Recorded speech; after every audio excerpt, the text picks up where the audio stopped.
আর যে breaking a নজর রাখতেই হচ্ছে শুভেন্দুর ধর্নায় সম্মতি রাজ্যের তরফে। শুভেন্দু অধিকারী ধর্নায় বসতে পারবেন 30শে জুন। 30শে জুন রাজভবনের সামনে ধর্নাতেই সম্মতি রাজ্যের তরফ থেকে। 30শে জুন রবিবার শুভেন্দুর ধর্নায় সম্মতি দেওয়া হলো রাজ্যের তরফ থেকে।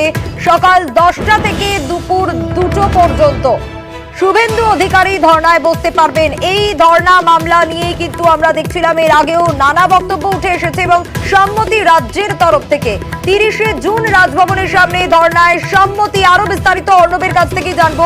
অর্ণব, অ্যাডভোকেট জেনারেলের তরফ থেকে আদালতে কি জানানো হলো, পুরো বিস্তারিত জানতে চাইবো একটু।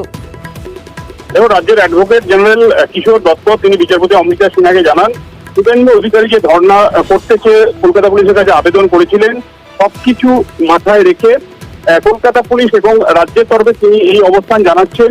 সামনের রবিবার অর্থাৎ 30শে জুন 4 ঘন্টার জন্য শুভেন্দু অধিকারীকে রাজভবনের সামনে, যেখানে তৃণমূল কংগ্রেস অবস্থান বিক্ষোভ করেছিল অক্টোবর মাসের পর 5 দিন, সেখানেই 4 ঘন্টার জন্য রবিবার দিন, সামনের রবিবার দিন 30শে জুন, শুধুমাত্র 30শে জুন রবিবার রাজ্য অনুমতি বা কলকাতা পুলিশ অনুমতি দিয়েছে। অর্থাৎ ওই দিন শুভেন্দু অধিকারী তার কর্মসূচি অনুযায়ী ধর্ণা করতে পারেন 4 ঘন্টার জন্য। কোনো অনুমতি প্রয়োজন নেই, আদালত এখানে জানিয়ে দিচ্ছে, আদালতে জানাচ্ছে রাজ্য।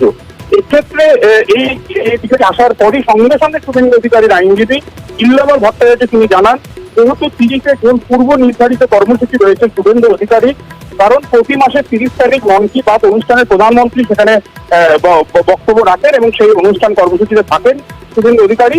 তাই রবিবার দিন 30শে জুন শুভেন্দু অধিকারী এই কর্মসূচি করতে পারবেন না। পরের রবিবার অর্থাৎ 7 দিন পরে অর্থাৎ 7ই জুলাই ওই কর্মসূচি করতে চান, পরের রবিবার করতে চান। এক্ষেত্রে রাজ্যের অ্যাডভোকেট জেনারেল ডেকে বসেন। তিনি বললেন তার কাছ থেকে যে অনুমতি বা সম্মতি এসছে সেটা 30শে জুনের জন্য, 7ই জুলাইয়ের জন্য নয়। এক্ষেত্রে পরের রবিবার যদি করতে চায় শুভেন্দু অধিকারী, সেক্ষেত্রে এখনই রাজ্য অনুমতি দিতে পারছে না বা সম্মতি জানাতে পারছে না। একজন অ্যাডভোকেট জেনারেল যদি এটা বলতে পারছেন না, সেক্ষেত্রে নতুন করে সম্মতি রাজ্যের কাছ থেকে নিতে হবে। তারপরে এই মামলা। বেশ, ধন্যবাদ।